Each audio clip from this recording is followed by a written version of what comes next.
Hi, I'm Shanice. And I'm Asia. And this is The Rehearsal Period, where we take you from warm up to spotlight. Your behind the sines pass to growth, grit, and glow up. So, girl, the review. What have you been up to? Oh, okay. I'm gonna go first. Getting back from New York, getting like even more settled into 2026, and gathering my life for this ice storm approaching. I don't see no ice storm. I mean, it's looking kind of hot outside. It is a little warm. I didn't wear a jacket today. Right. I don't really have much of a review, except I've just been like really getting into like the flow of things, my systems, just building off of those different goals that we talked about off camera and all that kind of stuff. Happy to be here filming episode 4. Y'all are appreciating the episodes. I like it. Are you getting some people that are texting you like, oh my God, I listened? The feedback is good. Good. And actually with that, like just a tidbit, if you love what you're listening to, or even if you just like it, regardless, maybe you have feedback, please leave us a review. It helps the visibility of this podcast. Yes. That's all I got though. Like, subscribe, and comment. That part. How was New York? Oh, New York was great. It was very cold. Honestly, not as cold as Atlanta. Like when I left Atlanta, it was freezing here. Yeah. What did make it very, very cold is that snow. Oh, it snowed? Yeah. Oh, yeah. And it was like a sleet type of situation going on. But I saw Hell's Kitchen. How was that? They leave Broadway sometime next month in February. It was great. That's really fast. I feel like they just got there. Yeah, it can be hard to really sustain a show on Broadway. Yeah. Unfortunately. But they're touring. They're already currently touring, so that's good news. What was that? That was my Oura ring. Oh, golly. That's good news. But yeah, I cried in the musical and stuff. Like, it just really spoke to me. And obviously, like, Alicia Keys has great music, so I feel like people will like it. And I think it's a great show to tour throughout the United States. Yeah, if it comes to Fox, I'll check it out. I think it did already come to Fox. Oh. My bad. But they might be back. Yeah. They might be back. If they're back, I'll check it out for sure. They might be back. What did you have going on the last time we were chatting in episode 3? Well, first of all, we have had a little minute since episode 3, like me and you. It was my birthday. Yay! I went to Costa Rica. It was a big birthday. And it was one of the best birthdays I've ever had. One of the best trips I've had. Phenomenal. Costa Rica's amazing. If I didn't have the studio, I would still be there. Oh. And the place that I stayed is actually owned by a woman who lives in Atlanta. And they were like, yeah, she just comes out here every once in a while. Oh my God, wow. Well, I was like, oh. That's goals. Tons of restaurants that are like, yeah, you can tell they're owned by Americans. And there's a lot of people moving there. Not going to happen, but if I was to leave, that would be one of the places I would consider.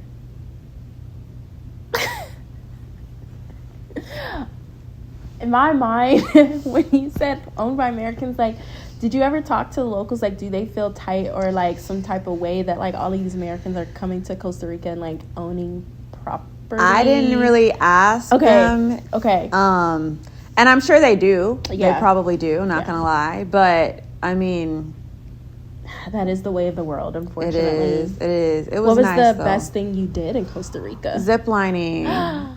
And I hadn't ziplined before. And when I tell you they were so long, huge, and we were just like ziplining across rainforest, jungle. Like, who is we?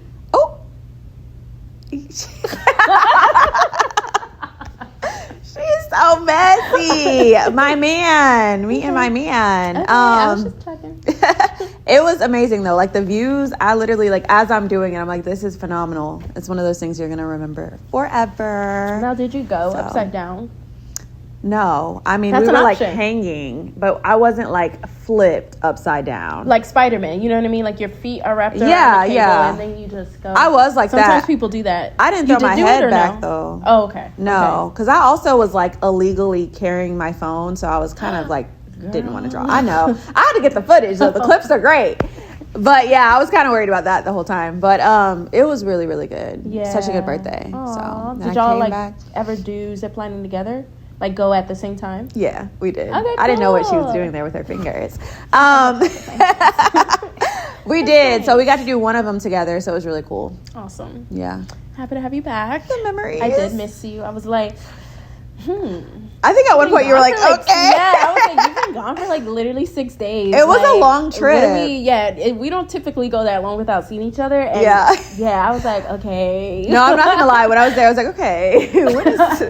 We've been gone for a little minute. That's actually a good topic. Like, have you ever, like, I'm sure, like, Costa Rica's, you know, it's different, but have you ever been somewhere, like, on a vacation, and you're, like, that day 3, day 4, you're like, The one and only time I went on a cruise. It was fun, don't get me wrong, but I very much was like, oh, we got 4 more days. Like, this is a long time. Yeah. Was it a 7-day cruise? It was a 7-day cruise. No. My first and only.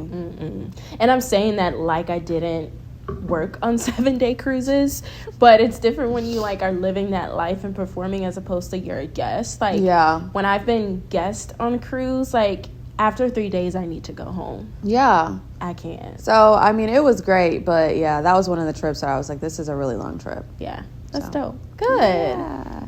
And I came back. We had our showcase, our competition showcase. It was good. I'm excited for the season. And this is my busy season, so we're about to, like, get to rocking and get to rolling. Rev it up. Rev it up. Okay, so what's next? Like, what is our next segment? It is... The warm-up. We're learning. Okay. The warm-up. So the warm-up is something that we're just still figuring out. Correct. And we wanted to focus on our professional lives, our careers, the highs, the lows. Should I go first? Yeah. Man, highs and lows of working in marketing. There's highs and lows. I also still professionally dance. It has to be a really good project though for me to like throw my hat into the ring. Let me talk about the highs and lows of working in marketing.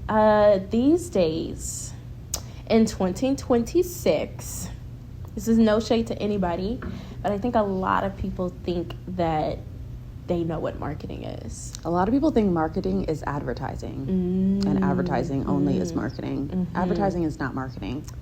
Get into it. And a lot of people think that they can use AI tools to do the marketing for them. And I'm not going to sit up here and say I don't use ChatGPT or other AI tools, but it can never be a crutch because you can always look at something and tell when it was formulated by a computer. Yeah. You know, for the most part. Y'all gonna, them dashes are tired of y'all. Take it out. And, you know, some people are like, damn, like, you know, the past 10 years, I used to type like that. So now everybody thinks that I'm using AI. I will say. Like, well, sucks to be you. That's me. I literally talk like that sometimes. Type like that, speak like that, and people. Yeah. That's gotten me in trouble before, too. I bet. But yeah, working in marketing, like, sometimes it's an unsettling feeling of, dang, this job could be done by less people, could be done technically, maybe, by a computer. One of my first, like, that's not a word. One of my first, like, encounters with that realization was a little bit before the pandemic. I was interviewing for this advertising marketing position. I was gonna love it. Like, I got pitched through someone I went to college with, and we were literally only in like one class. Like, she was a senior, I was a freshman, but she was like really helping me out, and she currently worked there, made it all the way up. I think my last interview was when like stuff really started to hit the fan as far as COVID, and I'm like, ooh, what's going on? And sure enough, like, it seemed like the dream job, but they're like, yeah, girl, like, we're not bringing anybody on no more. And I think they ended up, you know, furloughing people that were currently already employed there. So that was one of my first realizations of like, dang, like, people don't necessarily need this job. Like, or need this field, what I mean. But you kind of just always have to be able to wear so many different hats working in marketing, be able to have some kind of brushes with PR, be able to know how to advertise, be able to know a little bit about SEO. Like, if you are an expert in everything, I think that's a bit unrealistic. But if you know the ins and outs and the generalizations of everything that can kind of fall under communications and marketing, I think it makes yourself so much more valuable. So those kind of skills have helped me so much. And also just really being a good person at the end of the day, because people will want, like, dang, money's tight, or maybe we do have to get rid of a few positions here and there, but Shanice, like, she's just, she's that girl. She's that girl, like, she boosts our spirit, she does great work, like, they're more likely to, walk out on that limb for you. That's nice. That was a lot. We love a marketing queen. I'm a yapper when I'm, like, passionate about certain That's things. That's how you should be. I will say with mine, so we're about to get into our busy season, like I mentioned, and I will say just time management. And with me, there's always so much going on. So one, being able to ask for help is something that we're getting used to, and I'm definitely getting used to accepting the help.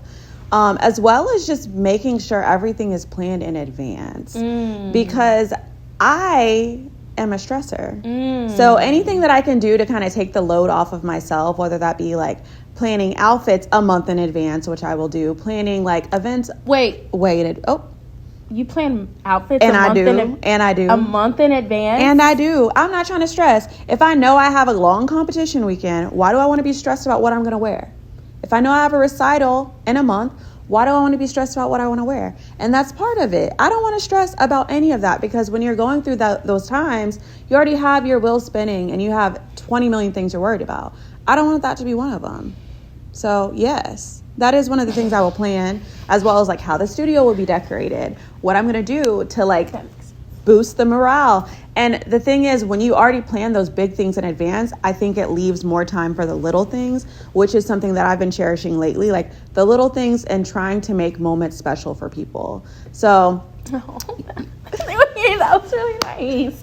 It's the truth. Like, even when I have small events, I'm like, how can I make this memorable? And how can I make this something that my kids look back and they're like, man, remember that time we had Spirit Day and we did this, or anything. So, but if you're worried about, No, keep going. If you're just worried about so many details, like you can't even conceptualize thinking about those small things. So that's another reason I plan in advance. Sometimes I forget that as a dance studio owner, teacher, choreographer, like you literally are, in these kids, like pivotal, areas of their lives growing up. Like I think of some of my most favorite memories in middle school or high school.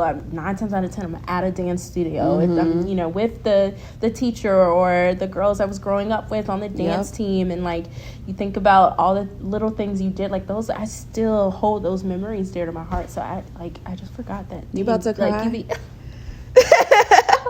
No, it's the truth though. Like I can name some memories, like shout out to DC, like my dance studio.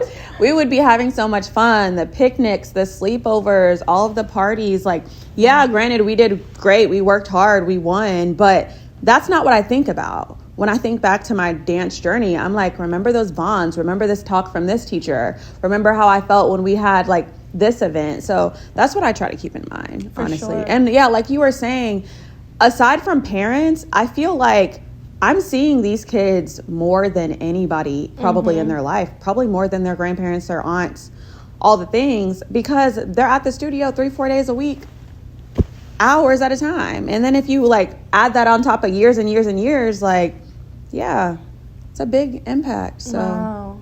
So, was there ever a moment where like, how did things go when you typically didn't have what you have figured out now? I know you're still figuring everything out, but like when you were really like, oh, I'm stressed, or that's. So I used to think that I just did not like details. I would always say like, I hate details. I'm type A, like I only like big picture, but that's just not the truth. So before, I would only focus on the big details because I wasn't planning in advance and because that's all I had time to focus on. But now it's like with the big things planned in advance, I realize I do like the small details of things. I do like doing special things to make people smile or special surprises. I just did not have the bandwidth to do that before. Right. So right. It's a big difference. Oh, that's beautiful. Thank you. I love my babies. And that's why we have practice tomorrow, and I'm not canceling it. Because what ice storm? Oh, so for today's full out, we're getting just into questions. Yes, we posted questions on our stories. Little Dropbox for you guys to ask us your best and your... What kind of questions we got? We got some interesting questions. Most I'm not gonna lie, a lot of things we can like delve into. Let's get started. We're gonna protect y'all's identity. You know, we're for the girls. Someone asked us, friends with exes or cut them out? Dang, you're gonna just start deep. We're gonna start deep. We might as well. Oh, okay. This is funny because I used to be a person that was like, I don't mind being friends with exes. Because I just don't feel like if you really cared about someone, like it shouldn't really just be like, forget this person, like completely cut off. Like you just not even care about their well-being. So I used to be like, yeah, I don't mind that. But I don't really have that situation with anybody. So yeah, I think we've actually had this conversation before too. We have. As it pertains to blocking, like I've never been a person that's just like block, hate this person, recently I have done that and I'm not that mad about it. So yeah. I say like the definition of friends for me holds some type of weight. Like ideally, like I have like, you know, some sort of like experiences with my friends, and if we're not talking every day, like, you know, we're chatting here and there on the phone, catching up, that kind of stuff. I don't necessarily think that's appropriate for an ex, at least if we're friends, you know what I mean? Now I think it's different if, you know, we're just like acquaintances now and we still follow each other on social media, and like maybe there is a little bit of social media interactions. Atlanta. Maybe there is a little bit of like social media interactions and occasional like text here and there. I guess that's what I mean too. Like I didn't see anything wrong with that, but it's just not really worth it. Why?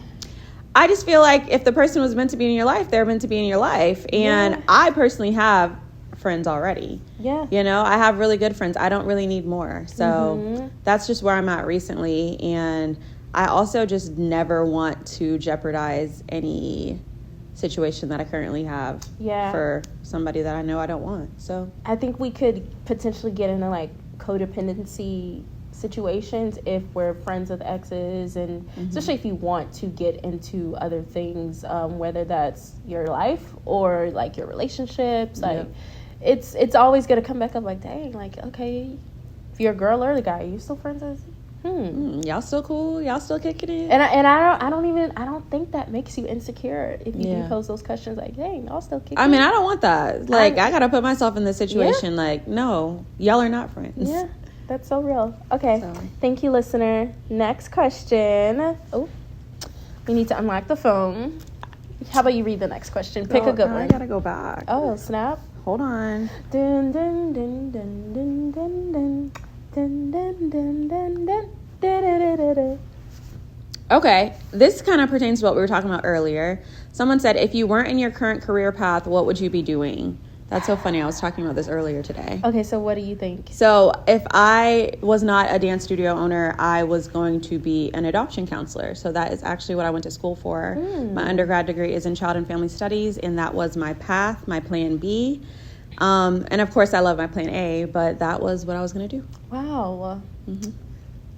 If I wasn't in comms or marketing or a dancer, I'll say on the dance side, I do think I still would be athletic. I think I would have delved into like track or volleyball. Let me tell you something. I went to the track meeting. I was going to sign up for track. Everybody was doing what race were you finna be? Baby, I said, I don't even like running. Why am I here? I promise I walked out of that classroom. It was just like everybody was talking, oh, you're going to sign up for track? I was like, oh, yeah. Nah. My dad wanted me to do basketball at one point, But I could see considering that. my age, I would have missed like the whole NIL situation now. And yeah, that was basketball, yeah. But more so, I probably would have tried and got into track or volleyball. Actually, maybe track first. Yeah. On the professional side, girl, I'd probably be in big law. Period. I'm a yapper. Nothing about that sounds I love appealing. to pose questions. I don't have a problem with writing or reading. Like, and I know a lot of lawyers. Like, I think I'd be in big law. Period. We like # that. Molly from Insecure. Oh, mine would be more like maybe like medicine or something. Okay. Definitely not law. Definitely not law. No, That's I fair. think I would hate law. That's fair. I got mad respect for the attorneys though, but That part. not me. That part. Okay, let me see. Okay. FMK, Deadbeat Edition. If you don't know what that stands for, that's Fuck, Marry, Kill, Deadbeat Edition. Anthony Edwards of the Minnesota Timberwolves. Wait, I need to see a picture. Nick Cannon or Neo. Anthony Edwards is originally from Atlanta. He is tall, dark-skinned. He's handsome. He's probably like 23, 24 years old. His lore is, it came out that like he has a lot of like kids, or like is always kind of like paying women to have abortions. Ooh. But like there are like a few, maybe 2 kids that he does claim by like his current girlfriend / baby mom. Okay. And then you have Nick Cannon and Neo. That's really difficult. Who put this question? Golly. Okay. Like, who would you kill? I know who I'm killing. Probably Nick Cannon. Yeah, I'm killing Nick Cannon. I'm not going to lie. I don't want nothing to do with that. These are not threats. This is a game. It's I don't want, like, I can't respect the broken homes that intentionally that he's creating. No, I can't respect that. You've got to go. It's a joke. You've got to go. Yeah, for sure. So I would probably marry Anthony. I'm not gonna lie. I think I would also marry Anthony because I'm like, #. I don't know what he I could looks change like, him. but I guess like one. No, like I'm obviously no. You cannot change these men. You can never change these men. You can never change these men. Absolutely not. And I guess it's us and Fedora in the sheets. That's fine, because let me tell you something. Oh, my favorite song, "Say It" by Neo. That is a good song. It is a good song. That is a good song. I mean, okay, moving on. We have to respect that. So, okay. How do y'all feel about sex on the first date? Oh, who asked that? Your friend. An avid listener. This person is an avid listener. Shout out to you. You know who we on the first date is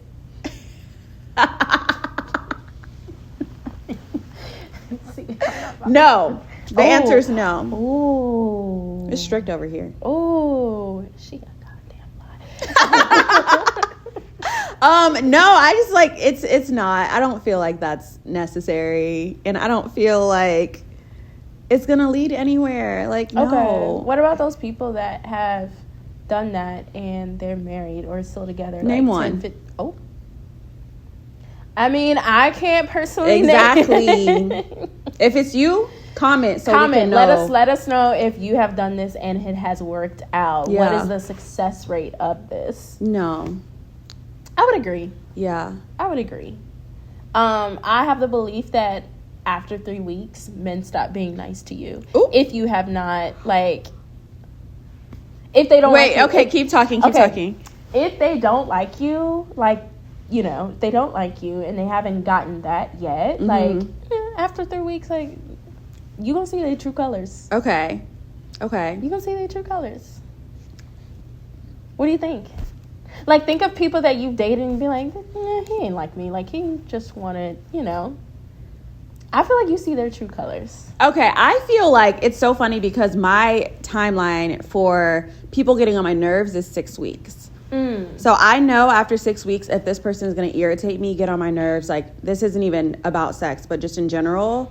So I feel like mine is a little longer. Yeah, because if it's 6 weeks, either we're gonna be cool for life, or I'm never gonna talk to you again. I could see that because I definitely think 6 weeks is what, a month and a half. So after a month and a half, you're not gonna see fully who this person is, but you'll see more glimpses and glimpses. And ideally that mask will fade a little bit. I feel like as far as the meanness and stuff, if solely they just want to sleep with you, I think after 3 weeks, you do start to pick that up.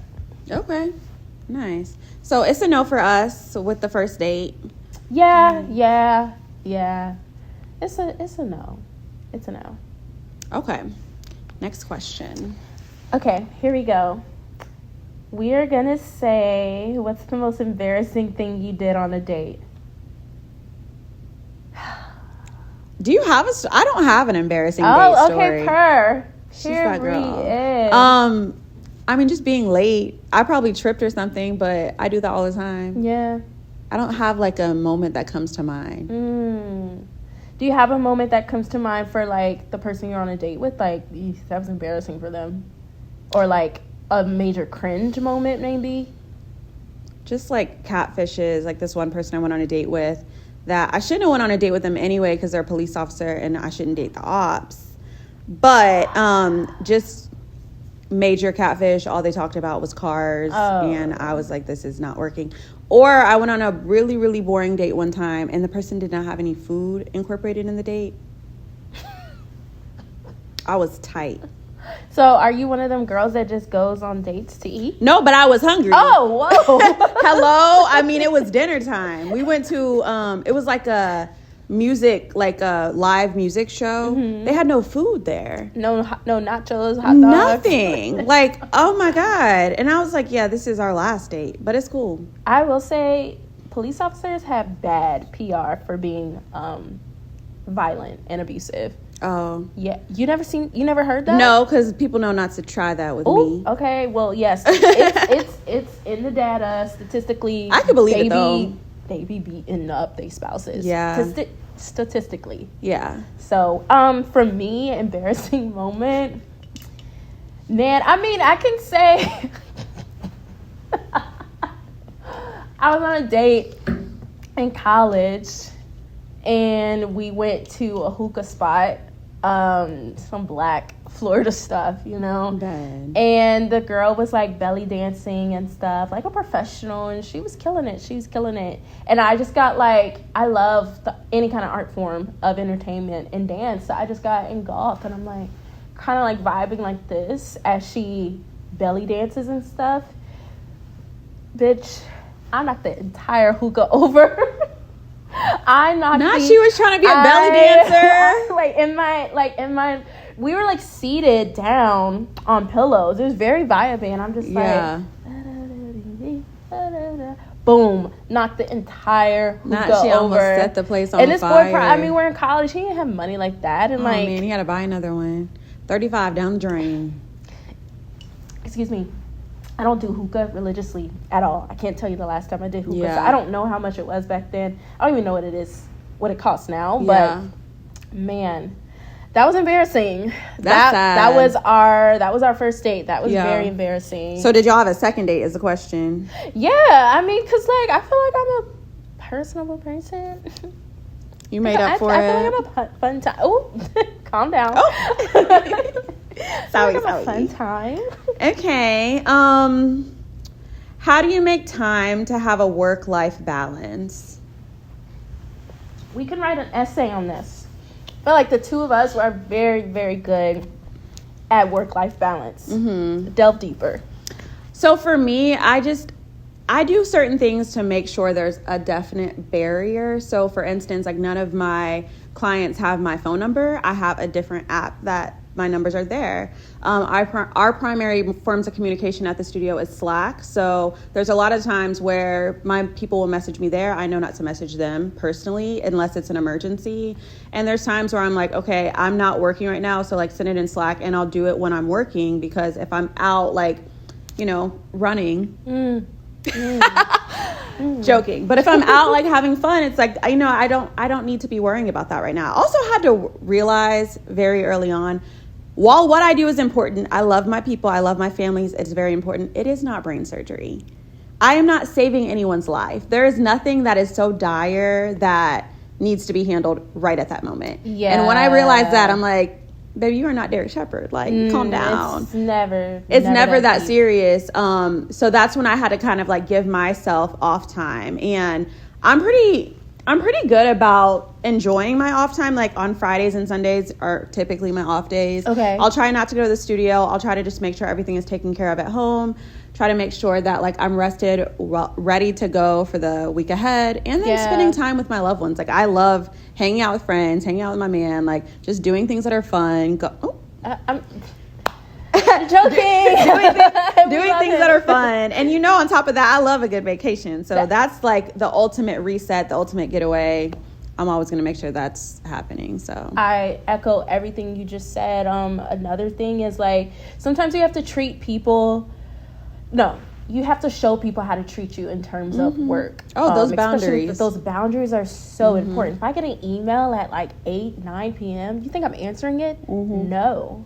And it would have to be something that is flagged extremely, extremely important for me to answer it. Don't get me wrong. Like, I'm very responsive with my emails. But if it's just like, hey, just sending this so you know, da-da-da-da, I'm not going to respond back. Thanks, received, I'll work out. No, like I won't do that till the next morning if it's on a work day.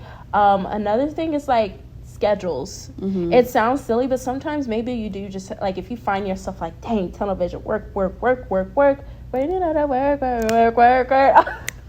She's about to start belly dancing again. But if you find yourself tunnel vision like that, like, okay, stop, pause.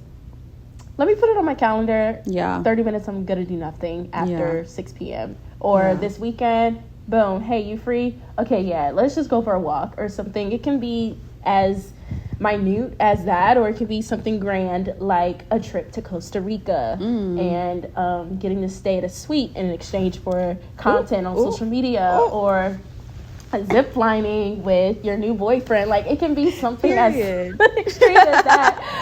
But you always have to make those boundaries, set them firmly. Do not bend on them. Because once you bend on them, they're going to keep trying you. Oh, yeah. And that's in all realms of work life. That's at, if you work in entertainment, if you're an entrepreneur, if you work in a law firm, whatever the case may be, like, be stern on with your boundaries and you gotta have a great work-life balance. Agreed. Both of us work really hard too, and I feel like because we do work hard, when we're working, like I know I try to be in the moment as much as I can, no matter if I'm teaching, if I'm doing admin, and that just gives you freedom so that when you are doing those things and you are having fun, you don't feel guilty about it because you know you did what you needed to do.